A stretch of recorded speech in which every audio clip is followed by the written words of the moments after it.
নমস্কার, Jio academy YouTube চ্যানেলে সকলকে স্বাগত। আজ আমি তোমাদের জন্য একটা বিশেষ গুরুত্বপূর্ণ ভিডিও নিয়ে উপস্থাপন করছি, যেটা হচ্ছে আমরা জানি যে পৃথিবীতে বিভিন্ন অঞ্চলে উষ্ণ মরু অঞ্চল আছে এবং শীতল অঞ্চল আছে।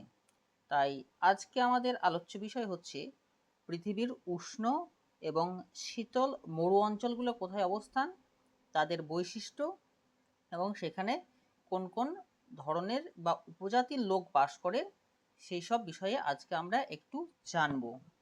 তবে তোমাদের কাছে আমার অনুরোধ যে অবশ্যই তোমরা ভিডিওটাকে দেখার পর একটা লাইক এবং পারলে চ্যানেলটাকে সাবস্ক্রাইব করে দেবে। প্রথমেই আমরা আলোচনা করব যে পৃথিবীর উষ্ণ মরু অঞ্চল। মরু অঞ্চল বলতেই আমাদের মনে যেটা আসে সেটা হচ্ছে যেখানে বৃষ্টিপাত হয় না বা বৃষ্টির অভাবে সৃষ্ট উদ্ভিদহীন এবং চারিদিক বালি দিয়ে ভরা ধুধু উষ্ণ প্রান্তরকেই আমরা মরুভূমি বলে থাকি। ঠিক আছে, এবং এখানে প্রচুর পরিমাণে জলকষ্ট। আর একটা জিনিস হচ্ছে যে মরু অঞ্চলে কিন্তু উষ্ণতার প্রসর সব থেকে বেশি হয়। দিনের বেলায় তাপমাত্রা প্রায় 65 থেকে 70 ডিগ্রি হয়ে যায় এবং রাতের বেলার তাপমাত্রা কিন্তু 0 থেকে 1 ডিগ্রি 2 ডিগ্রির মধ্যেও চলে আসে। এই যে উষ্ণতার প্রসর একমাত্র মরু অঞ্চলে সব থেকে বেশি পরিমাণে দেখা যায়। ঠিক আছে, এবার হচ্ছে আমাদের যে বিশেষ বিশেষ মরু অঞ্চলগুলো আমরা দেখব, সেগুলো আমরা ম্যাপের সাহায্যে কোথায় অবস্থান করছে সেগুলো একটু আমরা লক্ষ্য করি। প্রথমেই যেটা আসবো, হ্যাঁ, আর একটা জিনিস হচ্ছে যে মরু অঞ্চলগুলো বেশিরভাগ কোথায় অবস্থান করছে। আমরা বিভিন্ন পরীক্ষা নিরীক্ষার মাধ্যমে দেখতে পাচ্ছি যে অক্ষাংশগত অবস্থান লক্ষ্য করি 5 ডিগ্রি থেকে 30 ডিগ্রি অক্ষাংশের মধ্যে, নিরক্ষরেখার 5 ডিগ্রি থেকে 30 ডিগ্রির মধ্যে আমরা এই মরু অঞ্চলগুলো সব থেকে বেশি লক্ষ্য করে থাকি। ঠিক আছে, তার মধ্যে আমরা প্রথম জানব পৃথিবীর সব থেকে বৃহত্তম মরুভূমি হচ্ছে আমাদের সাহারা মরুভূমি।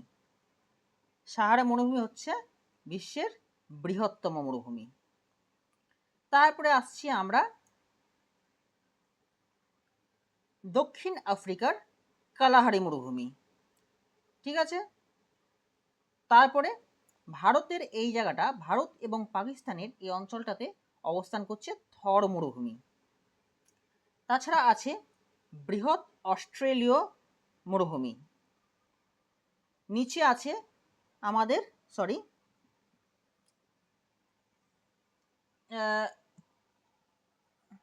উত্তর আমেরিকায় আছে আমাদের সোনেরান মরুভূমি। দক্ষিণ আমেরিকায় আছে আটাকামা মরুভূমি, প্যাটাগোনিয়া মরুভূমি। আর চীনের এই জায়গাটায় আছে গোবি মরুভূমি।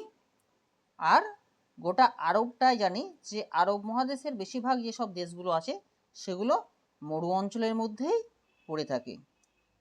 ঠিক আছে, এই হচ্ছে আমাদের বিশেষ কয়েকটা যে মরুভূমি আমরা লক্ষ্য করি বা আমরা বইয়ে পড়ি, এইগুলো হচ্ছে সেগুলো। এবং কোথায় কোথায় অবস্থানগুলো তোমরা দেখে নিলে, এটা হচ্ছে উত্তর আফ্রিকা, দক্ষিণ আফ্রিকা, আরব, ভারত, চীন, অস্ট্রেলিয়া। আটাকামা হচ্ছে দক্ষিণ আমেরিকা, প্যাটাগোনিয়া দক্ষিণ আমেরিকা, সোনেরান মরুভূমি হচ্ছে এটা উত্তর আমেরিকা। ঠিক আছে, এবার আমরা যেটা পড়ব যে এখানে যে সমস্ত লোকজন বাস করে, ঠিক আছে, তাদের কিছু নামে ডাকা হয়। কি বললাম, এখানে এই মরুভূমি কিছু লোক বাস করে, সেই মরুভূমির যে লোকজন তাদের কিছু নাম দেওয়া হয়েছে। যেমন আফ্রিকার যে অঞ্চলের লোক, এদেরকে বলা হয় বুশম্যান। কি বললাম, দক্ষিণ আফ্রিকার লোকজনকে বলা হয় বুশম্যান। সাহারার মরুভূমির মধ্যে যে সমস্ত লোক বাস করে তাদেরকে বলা হয় বারবেব। ভারতের থর মরুভূমিতে যারা বাস করে তাদেরকে বলা হয় বাঞ্জারা। ইরাক, ইরান এই অঞ্চলটা যারা বাস করে তাদেরকে বলা হয় আরব বেদুইন। আমরা অনেক জায়গাতে পড়েছি যে আরব বেদুইনের নাম।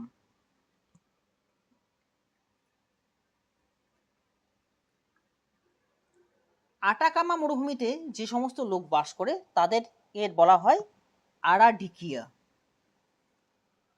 এবং উত্তর আমেরিকার যারা বাস করে তারা হচ্ছে রেড ইন্ডিয়ান। এবং রেড ইন্ডিয়ানদের নাম আমরা আগেও শুনেছি যে আমেরিকার যে আদি বাসভূমি তারা হচ্ছে রেড ইন্ডিয়ান, এবং এরাও অনেক নিকৃষ্ট বা অবহেলিত হয়েছে অনেক দিন। লাস্ট যেটা আসবে সেটা হচ্ছে বৃহৎ অস্ট্রেলিয়া। অস্ট্রেলিয়ার যে সমস্ত লোক বাস করে তাদেরকে বলা হয় বিন্দি বু। জানি, দেখো অস্ট্রেলিয়ার মধ্যেখানটা বেশিরভাগটাই মরুভূমি, এবং অস্ট্রেলিয়ার এই যত মানুষজন বাস করে বা বসভূমি আছে সবগুলোই কিন্তু সমুদ্র উপকূলবর্তী অঞ্চল। এগুলো পুরো সমুদ্রতে ভর্তি, ঠিক আছে। এই এবং উপকূলবর্তী অঞ্চলগুলোতেই সবই সেটেলড অঞ্চল বা বসভূমি গড়ে উঠেছে। আর মধ্যভাগটা সমস্তটাই অস্ট্রেলিয়ার মরু অঞ্চল, উষ্ণ মরু অঞ্চল। ঠিক হলো। এবং আমরা যেটা জানবো সেটা হচ্ছে সব থেকে বৃহত্তম মরুভূমি হচ্ছে সাহারা মরুভূমি, এবং সব থেকে উষ্ণতম মরুভূমির নাম হচ্ছে সাহারা মরুভূমি। এইগুলো কিন্তু তোমাদেরকে একটু জানতে হবে। এবার আমরা যেটা জানবো সেটা হচ্ছে শীতল মরুভূমি। এই শীতল মরুভূমির সম্বন্ধে কিন্তু আমরা খুব একটা অবগত নয়, এবং সমস্ত বইয়েও হয়তো তোমরা লক্ষ্য করবে না যে শীতল মরুভূমি কি। এখানেও যে বৈশিষ্ট্যগুলো আমরা উষ্ণ মরুভূমিতে দেখতে পাই তার টোটালি বিপরীত অবস্থা হচ্ছে শীতল মরুভূমি। শীতল মরুভূমি কি হচ্ছে, এখানে কি হচ্ছে বছরের সব সময়ই কি থাকে, বরফে ঢাকা থাকে, এবং এই অঞ্চলে সেই জন্য কোনো গাছপালা জন্মাতে পারেনি। পুকুর, নালা, হ্রদ কিছুই থাকে না সব অঞ্চলগুলোতে, কারণ এই অঞ্চলটা সারা বছরই বরফে ঢাকা থাকে, ঠিক আছে। তাই এই অঞ্চলগুলোকে বলা হয় শীতল মরু অঞ্চল। এবং এই শীতল মরু অঞ্চলের অক্ষাংশগত অবস্থান হচ্ছে প্রায় 66 ডিগ্রির উত্তরে, 66 ডিগ্রি নর্থ অক্ষরেখার ওপরে অবস্থান করছে বেশিরভাগ যে আমাদের শীতল মরু অঞ্চলটা। ঠিক আছে, এ হলো গেল আমাদের বিশেষ অবস্থানগুলো। তারপর আমরা দেখে নেব যে নামগুলো বা কোথায় কোথায় শীতল মরু অঞ্চল অবস্থান করছে।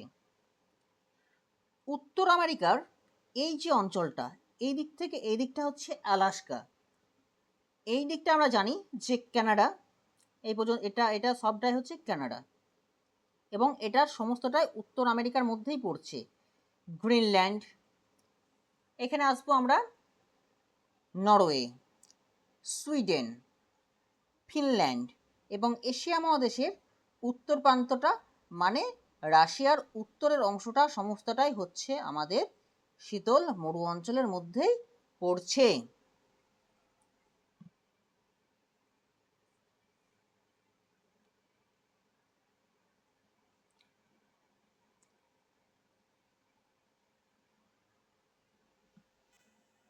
এবং আমরা আর একটা জিনিস যেটা জানবো সেটা হচ্ছে আমাদের নিচে যে আন্টার্কটিকা অবস্থান করছে, আন্টার্কটিকাটাও কিন্তু সমস্তটাই মরু অঞ্চল বা শীতল মরু অঞ্চলের মধ্যেই পড়বে। ঠিক আছে, একটা জিনিস তোমরা অ্যাড করবে,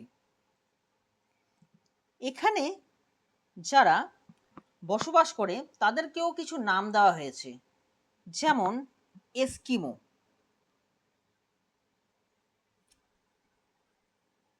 স্যামারেড, স্যামোয়েড, ল্যাপ ও ফিন। এস্কিমোরা এরা হচ্ছে কি করে, যে এদের বাসভূমি ইগলু। ইগলুর নাম তোমরা শুনেছ, যে বরফ দিয়ে এরা ছোট ছোট ঘর বানায় এবং সেই ঘরের মধ্যে এরা বসবাস করে। এবং এদের আর একটা যাতায়াতে খুব ভালো মাধ্যম হচ্ছে কুকুরের সাহায্যে স্লেজ গাড়ি। স্লেজ গাড়ির সাহায্যে এরা খুব যাতায়াত করতে পারে খুব সহজেই। এবং এখানকার বেশিরভাগই যেসব পশু পাখিগুলো আছে তারা হচ্ছে লোমশ প্রাণী, কারণ এই শীতল অঞ্চলকে তারা তাদের শরীরের তাপমাত্রাকে রক্ষা করার জন্য এই লোম খুবই উপযোগী। তাছাড়াও এই অঞ্চলে পেঙ্গুইন দেখতে পাওয়া যায়। ঠিক আছে, এই ছিল আমাদের কিছু কিছু যে বিশেষ বিশেষ মরু অঞ্চলগুলো আছে সেইগুলোর নাম এবং তাদের বৈশিষ্ট্য এবং তারা যেখানে বাস করে কিছু লোক তাদেরকে কি নামে ডাকা হয়। ঠিক আছে, আশা করি এই ভিডিওটা তোমাদের কিছুটা হলেও উপকৃত হয়েছ। তাই ভিডিওটা যদি ভালো লেগে থাকে তাহলে অবশ্যই চ্যানেলটাকে সাবস্ক্রাইব করে দেবে এবং একটা লাইক তোমাদের কাছে অবশ্যই প্রার্থনা করি। ধন্যবাদ।